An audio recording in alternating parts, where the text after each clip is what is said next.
주보에 기록되어 있는 어린이 성경의 버전으로 한 번 더 읽도록 하겠습니다. 하나님께서 나에게 주신 은혜를 힘입어 여러분 한 사람 한 사람에게 말씀드리겠습니다.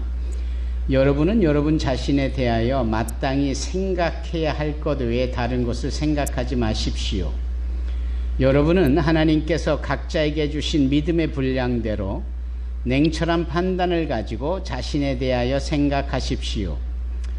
사람에게 몸이 있고 그 몸에는 많은 지체가 있어 그 지체들이 하는 일이 각기 다른 것처럼 우리도 여럿이지만 그리스도 안에서 한 몸을 이루었고 한 사람 한 사람이 서로에 대해 지체로서 연결되어 있습니다. 우리는 하나님께서 우리에게 주신 은혜에 따라 저마다 다른 선물을 받았습니다. 예를 들어 그것이 예언의 선물이라면 믿음의 분량대로 그 선물을 사용하십시오.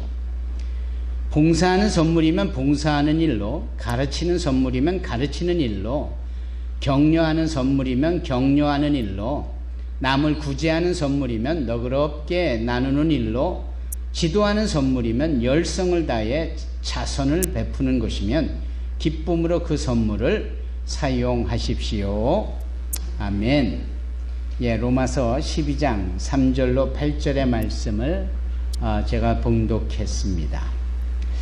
여러분, 우리나라에 한 10여 년 전까지는 한국 기독교의 트렌드가 아주 큰 교회가 대표했고 성도들도 대형 교회를 대단히 많이 선호했습니다.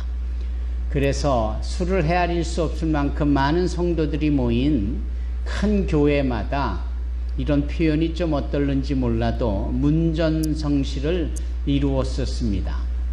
그래서 궁금하지요. 왜 그토록 큰 교회를 선호하고 그렇게 큰 교회를 가기를 원하느냐라고 이 성도들에게 물었을 때에 그들의 답은 한결같았습니다. 물론 그 교회가 가지고 있는 좋은 시설이나 프로그램이나 또는 설교자의 은혜로운 말씀이라든지 또 강력한 리더십이라든지 여러 이유가 있었지 않았겠습니까?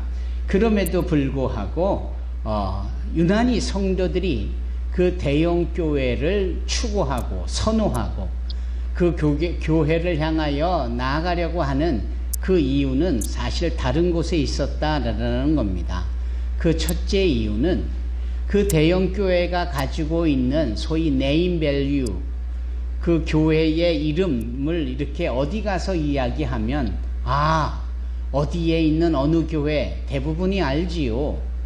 따라서 그 교회에 내가 등록하고 내가 출석하면 더불어 나 자신의 신분도 나 자신의 정체성도 교회의 이 네임 밸류처럼 그렇게 상승의 효과가 있기 때문이다 라는 겁니다. 여러분 이해하시겠지요? 그랬습니다. 그것은 마치 고 브랜드의 고부가 가치의 높은 브랜드 값의 옷을 입는 거와 마찬가지입니다. 따라서 내가 피에르 가르댕을 입었다, 내가 루이보통 가방을 들었다, 이 자체가 상당히 자부심이라든지 자랑할 수 있는 것처럼 그런 심리적 효과가 컸던 것 같습니다. 두 번째 이유가 또 궁금하지 않습니까? 그 두 번째 이유는 이랬습니다. 사람들이 많으니까 그곳에 가서 다른 일 하지 않고도 편안히 예배 생활할 수 있다라는 거지요. 이해가 갑니다. 큰 교회일수록 일꾼들이 많습니다. 각양 재능이 있고 또 그런 쪽의 일들을 감당할 만한 수적인 인력 자원이 풍부하니까 나는 구태여 그런 일에 함께 하지 않아도 그 봉사에 참여하지 않아도 얼마든지 편한 예배 시간에 가서 예배 드리고 오면 된다라는 겁니다. 즉 편안을 추구하는 그러한 마음으로부터 나온 결정입니다. 그래서 큰 교회에 숨어 들어가듯 그렇게 그곳에서 아주 편하게 예배 생활을 하기 위함이었다라는 겁니다. 그러면 우리가 여기서 한 가지 생각해 볼 내용이 있습니다. 편안한 신앙생활이라는 것이 과연 좋은 것이냐? 아무렴 편안한 게 편안하지 않는 것보다야 좋겠지요. 이왕이면 편안한 좌석에 비행기를 타거나 기차를 타거나 리무진 버스를 타는 것이 복잡다단하고 또 콩나물 시루와 같은 일반 버스보다 훨씬 편안히 좋을 수밖에 없지요. 그런 점에 있어서는 다른 이견은 없습니다만 신앙생활이라는 영역에서는 그렇지 않습니다. 편안한 신앙생활이 좋은 신앙생활이냐? 아니다라는 거예요. 왜냐?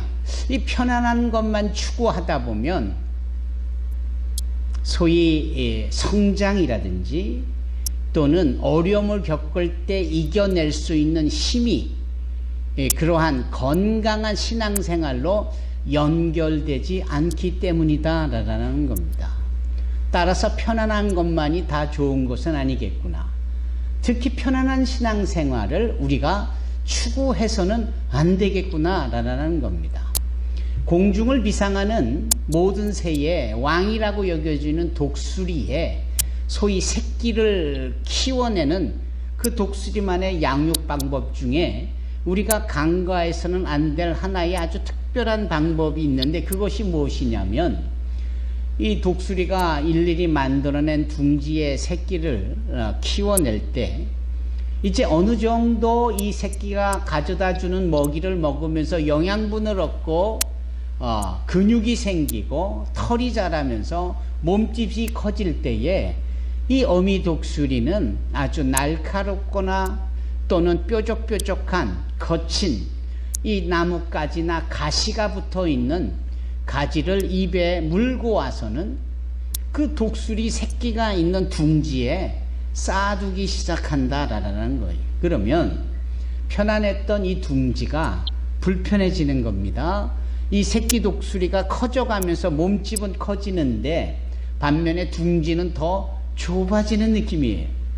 그리고 좁아지는 것뿐만 아니라 날카로운 것이 뾰족뾰족한 것이 자꾸 새끼 독수리의 커져가는 몸을 찌르기 시작하니까 이 독수리가 편안히 누워있던 자세에서 두 발을 딛고 일어나야 되고 그 뾰족한 것을 피하기 위해서 움직이기 시작하는데 이게 결론적으로 독수리의 근육을 강하게 하고 또 자꾸 설 수 있도록 동기를 부여한다라는 겁니다. 내 새끼 편안하면 됐지가 아니라 내 새끼에게 일부러 불편함을 초래함으로 오히려 내 새끼가 강하게 키워져 가는 것을 택하는 독수리의 이 새끼를 키우는 양육의 방법은 우리에게 시사하는 바가 큽니다. 그렇지 않습니까? 여러분, 편안한 것만이 능사가 아닌 거예요.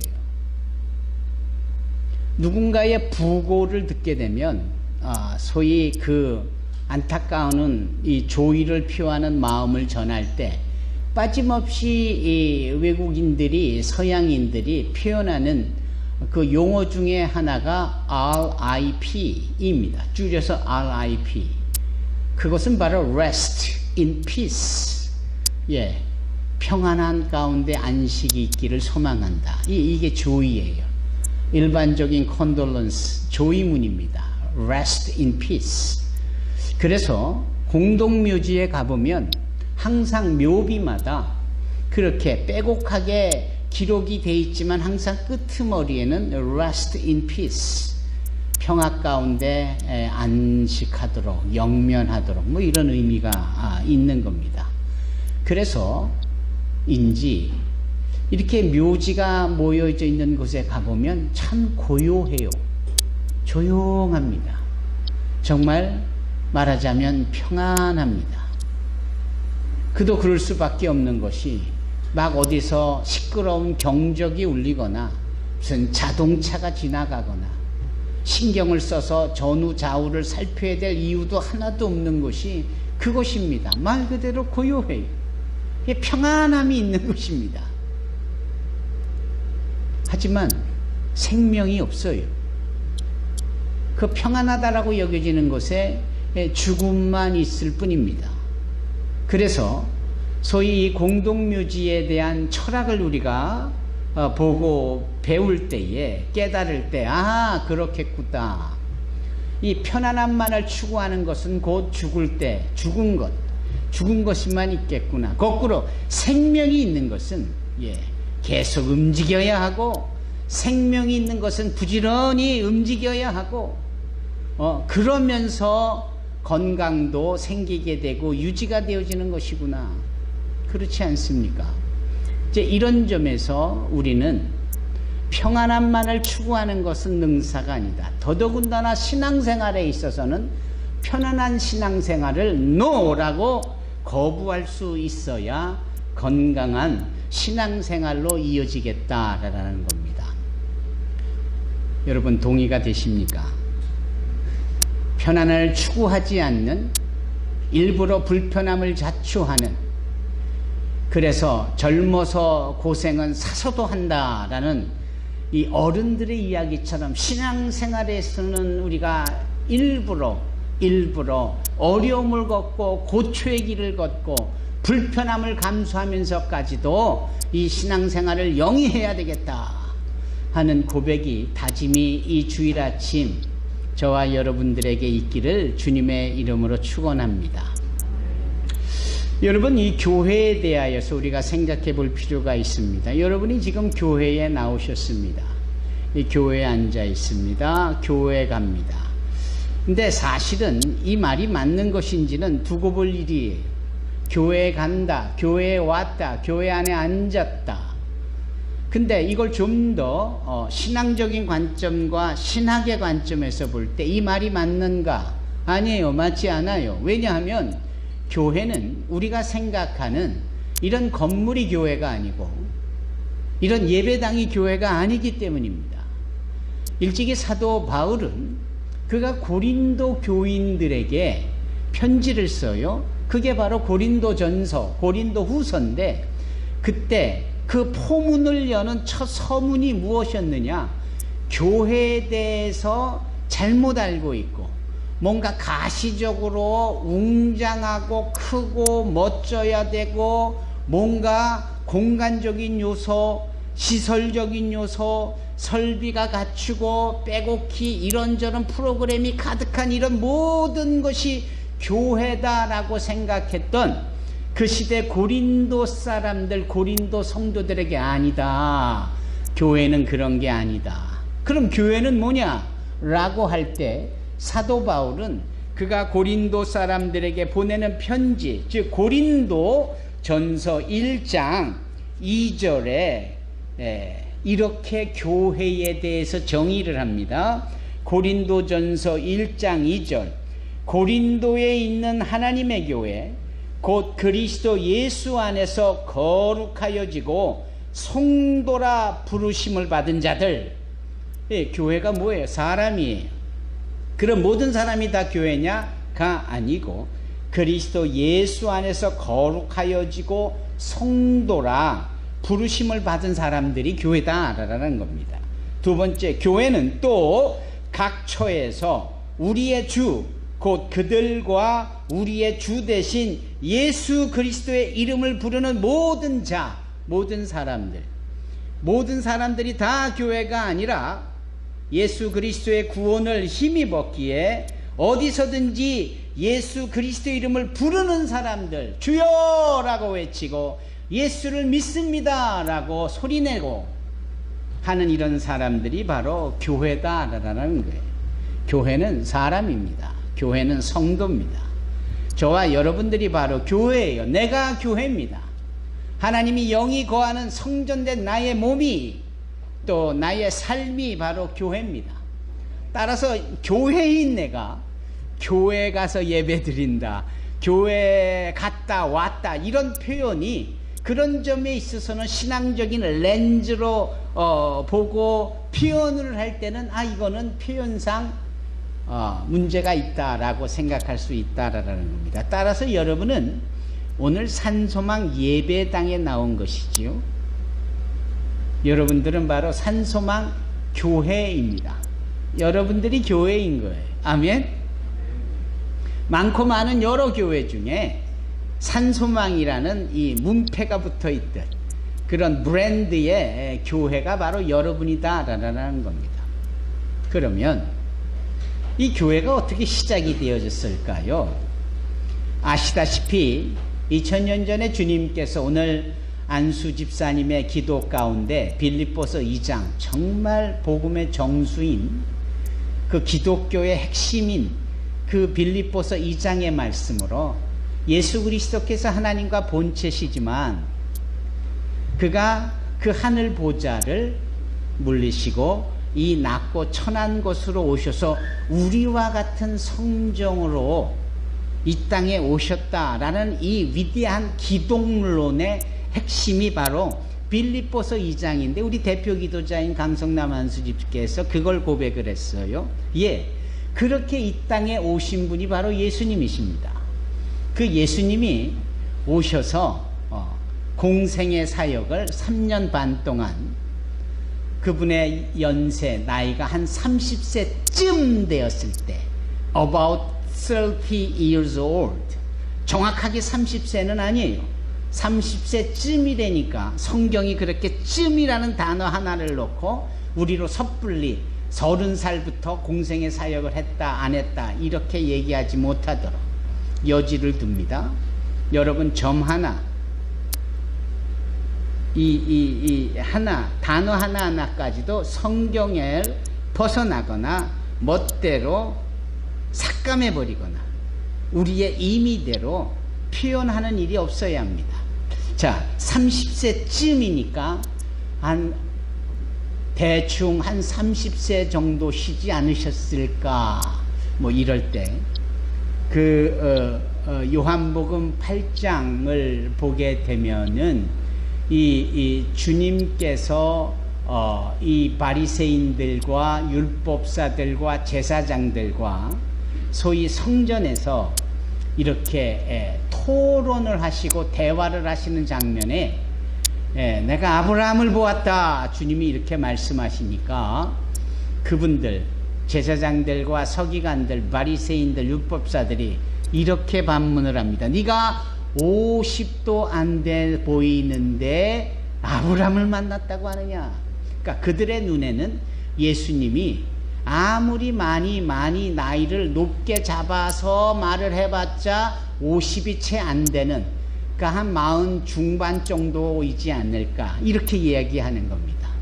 그러니까 30세쯤이라는 것과 사람들의 눈에 보이는 50이 안 돼 보이는 예수님의 그 연령대가 물정 20년이 오르락내리락 할 만큼 쯤이라는 단어 속에 그런 겁니다. 그러면 이렇게 점 하나 단어 하나도 정확하게 표현하고자 하는 우리의 입장에서 예수님께서 3년 반이라는 3년 6개월이라는 이 시간 속에서 퍼블릭 미니스트리 공사역을 행하실 때 어디서 하셨을까?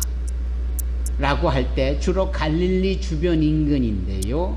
여기가 핵심입니다. 그분이 갈릴리 주변을 배 타고 걸으셔서 오가시며 거라사 지방, 가다라 지방에 가서 귀신 들린, 군대 귀신이 들린 미친 자도 귀신을 내어 쫓으시고 사마리아 수가성까지 걸어가셔서 한 여인을 만나시기도 하고 다시금 베데스다 운물가에서 38년 된 병자를 고쳐주시기도 하시고 시돈 두로까지 오고 가시며 이런 모든 과정에 행적이 이 복음서에 고스란히 있는데 아무리 그거를 지리적으로 거리를 측정해봐도 예수님께서는 한 50에서 70km 이상을 벗어난 적이 없어요. 바꿔 말하면 예수님의 발자취는 유대 땅 갈릴리 지역에 지름 한 60km 정도 내외에서 오가셨던 겁니다. 그분은 온 세계의 구원자이셨음에도 불구하고 더 넓은 세상, 더 많은, 더 먼 세계로 가시기보다 이렇게 자그마한 지역을 오가시면서 집중했어요. 온 인류를 구원할 자이신 메시아 예수께서 수많은 사람들을 다 만나시기보다 주님은 달랑 3년 반 동안에 12명의 제자를 대상으로 함께 걸으시며 가르치시셨다라는 겁니다. 그분의 역사는 대단히 협소했어요. 공간적인 부분에서 크지 않았다라는 겁니다. 그런데 주님께서 이런 말씀을 하세요. 3년 반이 가까우는 즈음에 이제 내가 가서 너희를 위하여 초소를 예비할 것이요, 그 초소를 예비하면 내가 너희를 그곳으로 영접할 것이다. 내가 가서 아버지께 또 다른 보혜사, 곧 성령 하나님을 너희 가운데 보내주시도록 할 것인데, 성령께서 너희 가운데 오시면 너희가 권능을 받고 예루살렘과 온 유대와 사마리아와 땅끝까지 이르러 내 증인이 될 것이다. 아버지께서 일하시니 나도 일하고 너희는 나보다 더 큰 일을 행할 것이다 라고 말씀하시는 거예요. 온 인류의 구원자가 그 동네 조그만 곳을 다니시며 꼴랑 또는 딸랑 12명에게 이 말씀을 교육하시고 훈련하시고는 모든 것을 맡기시고 You can do the greater things than I have done. 내가 했던 일보다 너희가 더 큰 일을 행할 것이다 라고 말씀을 하셨는데, 과연 그 12명의 제자들이 오늘날 우리조차도 예수를 믿고 아브라함의 자손이라고 고백을 하고 하나님의 구원받은 백성이 되기까지 그 역사의 흐름이, 물꼬가 흐르고 흘러 우리에게까지 미치는 것이 아닙니까? 이제 이런 점에서 볼 때, 아하, 주님이 소위 말씀하셨던 성령께서 오시는 때가 오순절이었는데, 그 오순절에 성령이 오시면서 세워진 것이 바로 초대교회입니다. 성령이 오셔서 허락되어진 것이 바로 각자 개인에게는 성령 충만이었지만 성령께서 오셔서 시작된 게 교회입니다. 따라서 이 성령은 오셔서 세상 끝날까지 우리와 함께 하신다라고 하셨으니, 그런 분으로 인하여서 세워진 교회가 우리에게 주어진 것이고, 이제 우리 각자가 교회요, 또 우리에게 허락되어진 예배당이 산소망교회라고 할 때, 아하, 이 교회의 머리는 예수 그리스도시요, 이 교회의 주인은 성령 하나님이시다라는 겁니다. 따라서 이 시간에 말씀이 증거되어지는 것도 성령 하나님께서 말씀을 선포하시는 겁니다. 우리 교회가 이 명항마을에 이런저런 일들로 참여하여 유익을 끼치는 것도 우리가 아닌 우리를 통한 성령 하나님께서 이 명항마을에 행하시는 겁니다. 지난 월요일, 화요일 조그만 서민 두미도에 가서 딸랑 한 어린이가 있는 그 교회의 그 아이를 대상으로 이 겨울 성경학교를 우리가 했을 때, 그게 우리가 한 게 아니라 성령 하나님께서 행하신 것입니다. 교회가 하는 거예요. 교회를 통하여 주님이 하시는 겁니다. 이게 바로 우리가 놓치지 말아야 될 영적인 교훈입니다. 여기 줌으로 참여하시는 분들, 카카오톡으로 참여하시는 분들, 바로 그 부분을 우리가 깊이 알아야 합니다. 우리가 누구를 만나 상담을 하고, 우리가 누구를 만나 신방을 하고 하는 이런 모든 일들이 다 주님이 하시는 겁니다. 따라서 성도인 여러분은 마음의 신앙의 자세가 당연히 바뀌어야 하는 겁니다. 교회는 담임 목사가 주도하는 거고, 그분이 준비한 공간에 우리가 모여지는 것이고, 그분이 말씀을 전하고 이런저런 프로그램을 소개하고 이렇게 저렇게 인도할 때 우리가 마치 극장에 모여서 하나의 멋진 영화를 보듯이 관객이지 않느냐? 아닙니다. 여러분들은 그런 관객 정도의 수동적으로 때가 돼서 오고 가는 그런 차원이 아니라 이 교회에 여러분들이 함께 이 지체로서 이 교회를 이루고 있는 겁니다. 다만 우리의 머리는 바로 예수시요, 우리 주님께서 이 교회의 머리시로서 몸된 우리를 이 귀한 교회의 핵심으로 두고 계시다라는 겁니다. 그런 점에서 우리가 교회다 라는 것을 결코 잊지 말아야 합니다. 문제는 제가 모두에 말씀드렸던 것처럼 10여 년 전 한국 기독교의 트렌드가 대형 교회였다, 메가처치였다 라고 할 때 우리 교회는 어떤가, 우리 산소망교회 이 커뮤니티는 어떤가. 지금 몇 명이나 와 계세요? 한 60명 됩니까? 저 1층 합해서 한 70명 됩니까? 예, 작은 숫자죠. 우리가 서로 작다 말은 안 해도 우리의 내면에는 우리 교회가 작다, 우리 교회가 적다라고 생각할 수 있습니다. 그래서 적은 우리가 뭘 할 수 있을까? 작은 우리가 뭘 할 수 있을까? 라고 우리의 잠재 속에 있을 수 있습니다. 그러나 여러분, 작다고 못하는 일 없고요, 적다고 마땅히 행해야 될 안 해서도 안 되는 겁니다. 오늘 본문의 말씀, 여기 로마서 12장 3절에 보면 사도 바울이 이렇게 고백을 합니다.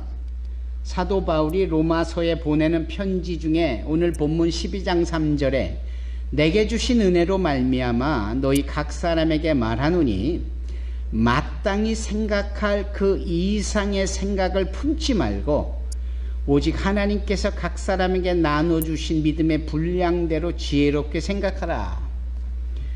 이것은 로마에 있는 교회 성도들에게 준 건데, 이 로마는 그 당시 세계 최고의 팍스 로마나의 행정의 중심지였기에 그곳에 있는 그리스도인들은 항상 이상적인 것을 추구했었습니다. 그러다 보니까 자신들의 입장보다도 훨씬 더 큰 것을 생각했던 것이지요. 그래서 사도 바울이 말하는 것입니다. 그러지 말라고. 믿음의 분량대로 하라고. 그 이상의 생각을 품지 말라고. 마땅히 생각할 그 이상의 생각을 품지 말고 오직 하나님께서 각 사람에게 나눠주신 믿음의 분량대로 지혜롭게 생각하라고. 그러면 사도 바울이 오늘 2023년 2월 12일 주일에 예배드리고 있는 우리 산소망교회 성도들에게 새롭게 이 말씀을 적어 보낸다면 아마 이렇게 보낼 겁니다. 들어보시겠어요? 내게 주신 은혜로 말미암아 너희 산소망교회 성도들에게 말하노니 마땅히 생각할 그 이하의 생각을 품지 말고 오직 하나님께서 각 사람에게 나눠주신 믿음의 분량대로 지혜롭게 생각하라. 작게 생각하지 말라라는 거예요. 적게 생각하지 말라라는 겁니다. 작다고 적다고 못할 일 없으며 교회는 주님이 주인이시고 그분이 머리시니까 그분이 우리를 통하여서 능치 못할 일이 없으신 그분이 교회를 통하여 일을 하시니 우리가 작다고 생각할 이유가 없겠다. 우리가 적다고 생각할 이유가 없겠다라는 겁니다. 아멘. 내가 이렇게 작은데, 내가 이렇게 적은데. 아니에요. 우리 어린 자녀들이 가지고 있는 잠재적인 능력은 우리가 생각하는 그 이상입니다. 예. 작다라고 우리가 제한을 두어서 시도해보지 않으니까 안 할 뿐이지, 시키면 다 하고 어른보다도 더 잘하라는 뜻 싶습니다.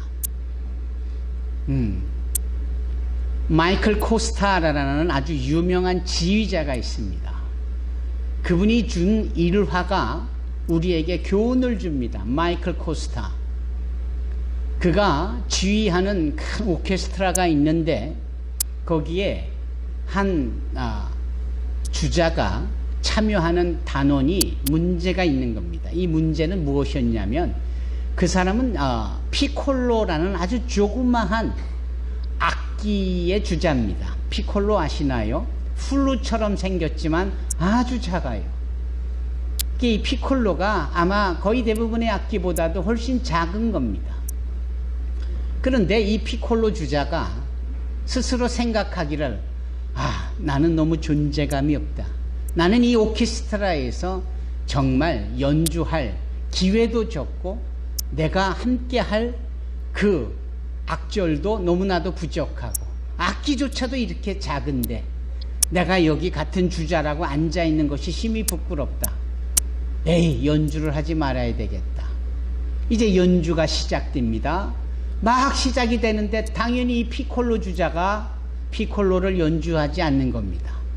그래서 넘어가는 듯 싶었는데 이 마이클 코스타 지휘자가 갑자기 지휘봉을 멈추고 음악을 멈춥니다. 아니, 피콜로 어딨냐고. 왜 피콜로 소리가 들리지 않냐고. 여러분, 피콜로 주자 정작 본인은 자기가 아무것도 아닌 존재라고, 작은 존재라고 생각을 했지만 전체를 이끌어가는 컨덕터인 이 마이클 코스타는 모든 악기를 동일하게 보고 동일하게 듣고 모든 것이 크기와 상관없이 또 일의 많음과 적음과 상관없이 어울릴 때 어울려야 된다는 것을 알고 있었는데 이 피콜로가 멈추자 그걸 문제 삼고 전체를 멈췄다라는 겁니다. 대단히 의미 있는 일이지요. 도대체 우리가 뭘 할 수 있을까? 이 770명밖에 되지 않는 조그만 교회가 어떤 일을 감당할 수 있을까? 그러나 우리 전체를 주관하시고 인도하시는 하나님의 관점에서 보면은 우리의 역할이 없어서는 안 될 중요한 일입니다. 따라서 우리는 규모와 상관없이 우리에게 맡겨진 믿음의 분량대로의 역할을 온전히 감당할 수 있어야 합니다. 오늘 본문의 말씀 4절에 보면은 각 몸을 이루고 있는 지체에 대해서 말씀하지 않습니까? 눈이면 눈, 귀에는 귀, 또 맛을 보는 혀, 말하는 입, 손가락 하나, 발가락 하나하나까지도 평소에는 별거 아닌 것처럼 관심을 두지 않지만 그곳에 상처가 나거나 그곳이 불편해질 때마다 부딪혀지는, 느껴지는 그 고통은 이루 말할 수가 없는 것처럼 여러분, 우리는 서로 다른 존재이나 한 몸의 각 지체를 이루고 있는 자들입니다. 그리고 우리의 머리는 바로 주 예수 그리스도라는 사실을 여기 사도 바울은 로마의 교회에 보내는 편지 가운데 12장 3절과 4절에 말씀을 하고 있습니다. 그런 점에 있어서 어디에 그냥 묻혀서 나의 존재감 없이 편안히 예배드리고 그것이 나의 신앙이면 되겠다. 아니에요. 그것이 아닌 나의 존재를 분명히 알고 내가 있어야 될 자리에 있으며 내가 감당할 일들을 온전히 감당할 수 있어야 합니다. 그 일을 행하여야 합니다. 여러분, 우리의 예배는 10시 반에 시작을 합니다. 그런데 찬양팀은 보통 9시 45분쯤에 옵니다. 그 전에 이용철 장로님이나 문영석 집사님 같은 분들이 교회에 히타를 키워놓고 이것저것 떨어진 낙엽을 청소하고 키를 열어 다 성도들이 올 맞을 준비를 합니다. 여러분, 거의 비슷한 시기에 우리가 예배를 마치고 식사를 하기 위하여서 담당된 GBS 멤버들이 와서 음식을 준비합니다. 또 오는 분들을 위해서 주보를 접지요, 주보를 건네지요, 인사를 드리는 이런 모든 일련의 과정 속에 곳곳에 사람들의 헌신이 있습니다. 이게 서로 다른 일인 것 같아도 그 일을 해볼 때 쉽지 않은 일 같지만 해보니까 행복이 있고 기쁨이 있고 또 그런 일들을 할 때 본인이 어렵지 않게 일을 감당할 수 있음을 보면서 이게 나에게 하나님께서 주신 은사로구나, 하나님께서 주신 능력이구나 사실을 새롭게 알아가는 겁니다. 그러면서 그 일을 하는 거예요. 보면은 교회가 이렇게 돌아가는, 이렇게 진행이 되고 이렇게 묵직하게 움직여지는 이 이면에는 이처럼 많은 사람들이 곳곳에 헌신하고 수고하고 각 지체로 애쓰는 분들이 계시는 거예요. 여러분, 제 목소리가 잘 들립니까? 저 뒤에 방송실에 앉아있는 분이 제 목소리를 조종하고 있기 때문입니다. 지금 제 얼굴이 잘 보이십니까? 이 조명을 준비하고 이런 것들을 관리하기 때문에 가능한 겁니다. 1층에서 예배 드리시는 분들도 마찬가지입니다.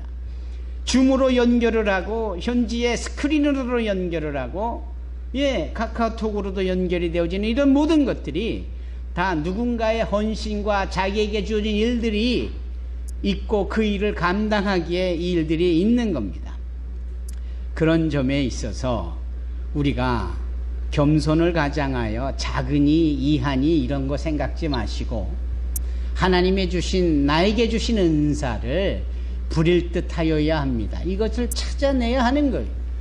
하나님이 나에게 이 전체 교회를 위하여서 주님의 교회를 위하여서 내가 헌신할 영역이 어디인지, 그래서 주일학교 교사면 교사로서의 그 가르치는 이런 은사적인 것들을 더 발굴해내고 또 내가 음식을 했더니 유난히 맛있었대더라 하면서 더 많은 사람들이 내 음식을 좋아하면 나에게 주신 은사는 교회를 통하여 음식을 하고 다른 성도들을 섬겨나가는 겁니다.